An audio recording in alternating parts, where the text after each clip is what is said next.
any steps that could further escalate the conflict. This is your Day X World War III update. We have breaking news. The largest ever kinetic cyber attack in human history has just happened in Lebanon. Thousands of phones or pagers, the jury's still out about what type of device they were that they were communicating with, that they thought were encrypted, but apparently they were not, exploded simultaneously. This is presumed to be a hack by the Israeli Defense Forces or the Mossad that was targeting Hezbollah soldiers. Obviously, this is an indiscriminate attack because it would mean that anybody who was in proximity of these devices could have been potential casualties as a result of this. So what they've done here is that we presume that they had tinkered with the software. Obviously, it was a cyber attack, so they were able to manipulate the software to affect the thermal regulation of the phone. And if you know anything about lithium batteries, they have thermal regulation issues. And you can have something called the thermal runaway effect, where the phone rapidly overheats and explodes. And these explosions can be significant in size, depending on where your phone is on your person. It could be fatal. And so this is going to cause a lot of dismemberment. This is going to cause a lot of casualties. As the saying goes in war, it's better to have a casualty than a death, because of course a casualty requires multiple personnel to look after the injured individual. So this is the ultimate zero-day exploit, large-scale kinetic cyber attack in human history. This is unprecedented in scale. This is something you only see in movies, and it is a prelude to a war with Lebanon. In fact, Israeli forces are already reported to be moving towards the northern front, and there's been a shakeup in the chain of command in Israel that will permit Netanyahu to go to war, putting in position a defense minister who is going to be far more willing to go along with Netanyahu's plan to go to war with Lebanon. This is shocking to me. This changes everything we thought about cyber. We knew that cyber had the potential to be very bad, but I don't think a lot of people anticipated this one. In fact, not even Hollywood could have anticipated this one, with the exception of Stephen King's movie Cell, where the cell phone sends out signals that scramble everybody's brains and turns them into psychopathic killers. This is obviously different, but it's somewhat similar in that the phone is weaponized in a kinetic sort of way. With the thermal regulation caused the explosion, and this was clearly a targeted attack, so it wasn't completely indiscriminate.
ראשית, מרכז הכובד עובר צפון. המשמעות היא שאנחנו הולכים ומסיטים כוחות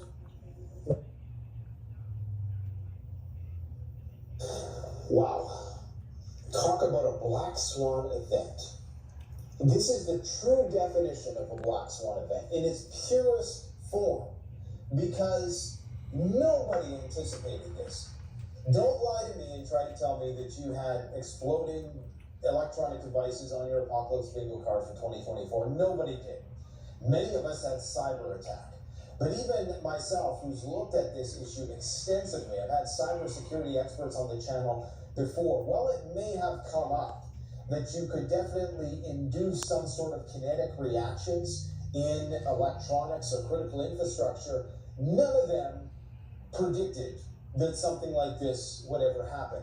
That you could actually manipulate a battery management system and induce a certain current that would trigger a thermal runaway effect, which would possibly trigger an explosive inside, embedded within an electronic device, and do it simultaneously in thousands of different devices as a preempt to war. Nobody expected this. Holy shit, we are living in scary, scary times. When you know that increasingly more so, lithium batteries are in everything. And everything is networked. Everything is connected to the internet in some way, shape, or form. And these are all attack vectors. When you understand this, and what you're seeing behind me here is a guy who is inducing a overclocking in a computer by ramping up the voltage somehow remotely. I'm not sure if this is something that can be replicated by malware, but the cybersecurity experts I've spoken to said, yeah, this is easy. They can do it no problem if they have access to the OS, to the system. They can do this. So you're talking about the potential then to have a maximum overdrive situation. I don't even think Hollywood has made it this far yet. This guy is making a phone explode. What you're seeing here is a phone explosion, okay? That's just a phone. That's the battery from a phone exploding. Now, if you're wondering what the hell I'm rambling on about, today in Lebanon, Israel committed what some are calling one of the biggest terrorist attacks in history. To be brutally honest, that's what Edward Snowden is calling it.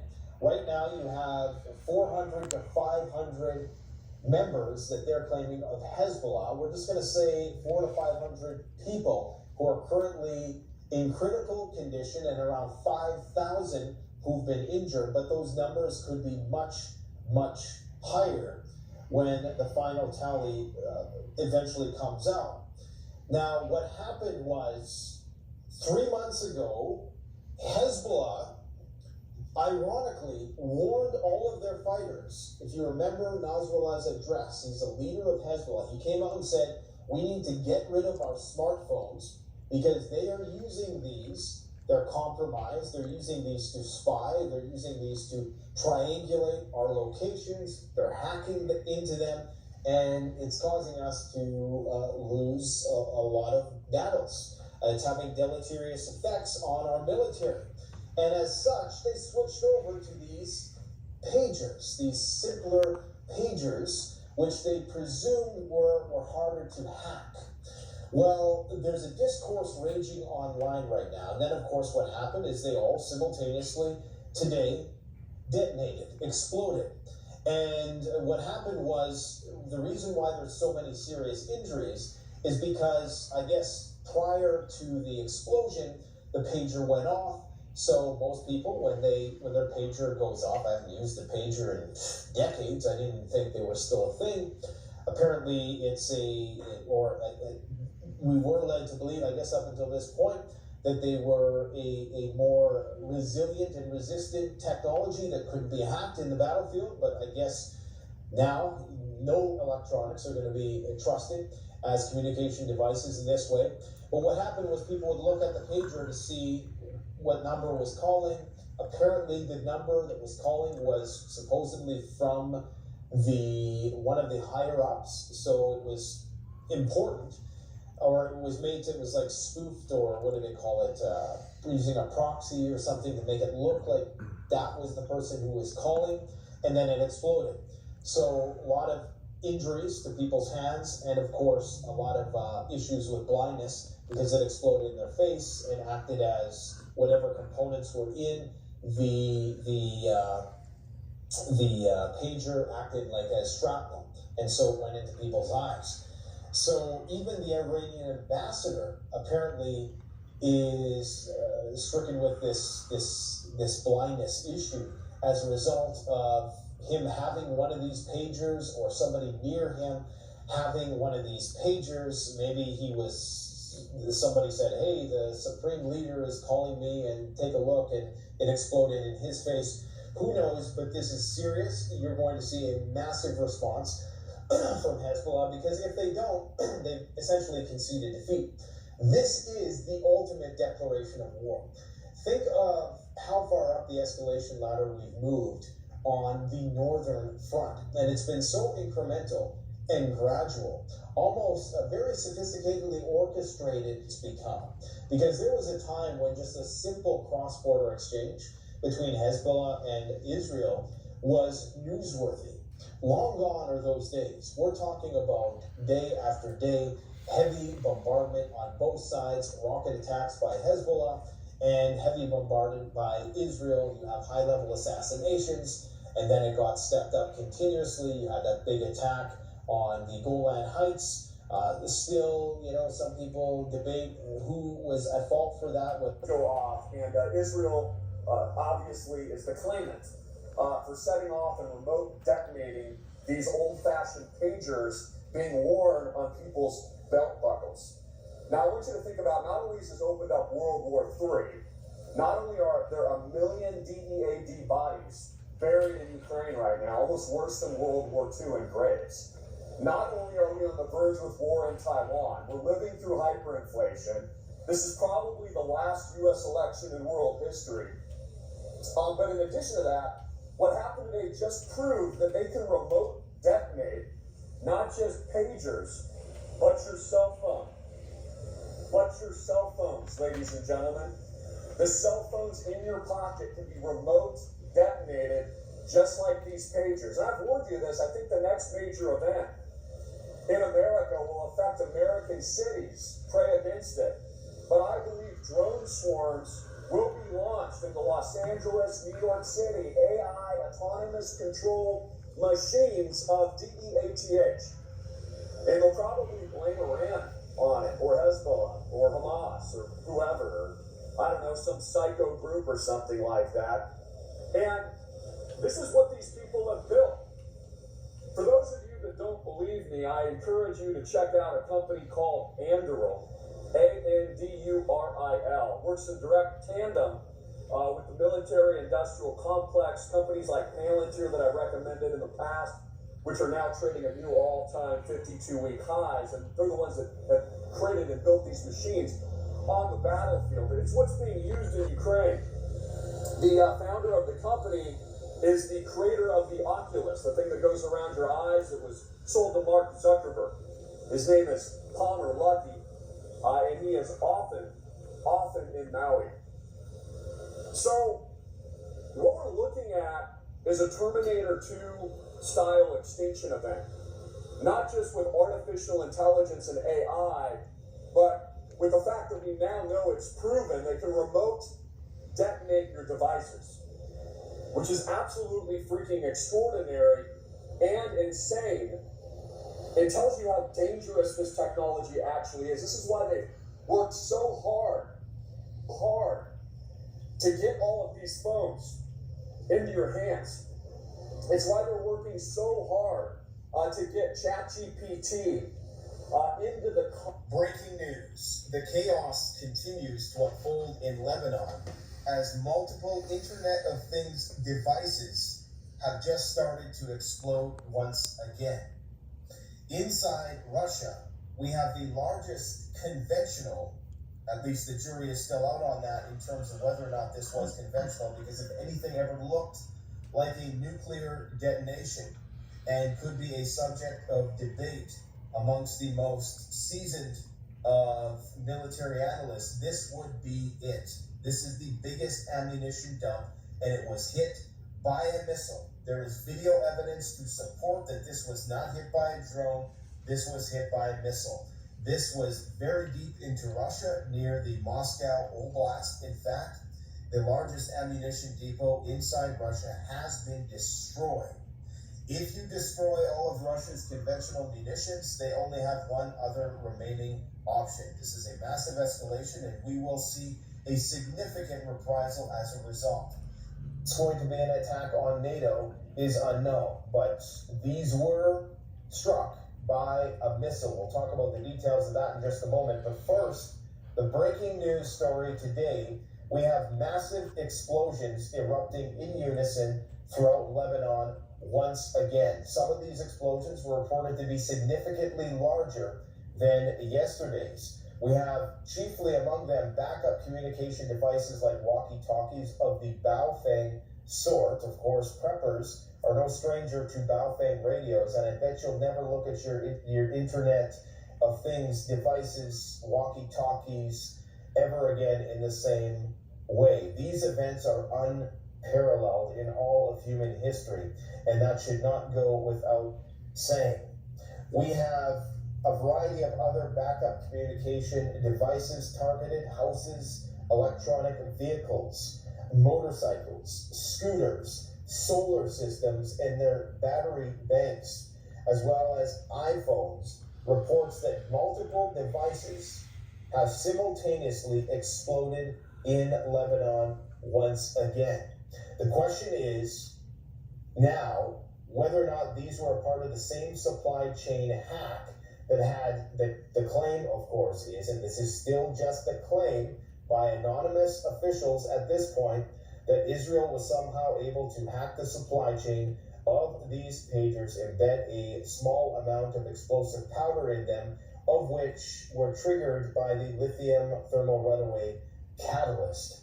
Now, the question is whether or not this attack today had some more predominant cyber components, in that the battery management systems of these Internet of Things devices that mostly run on lithium battery, were they all induced to have this thermal runaway effect and explode?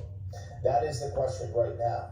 I bet you after today or the last couple days, anybody paying attention is going to be looking at their AirPods in a different way. Is going to be looking at all of their smart tech. Think about all the smart tech you have that has a lithium battery on it. I mean, I'm in a lithium car right now. I have a lithium watch. I have, in fact, we did a review of these. These are the spy glasses that have a camera on them. These are what I use for my Karen vision.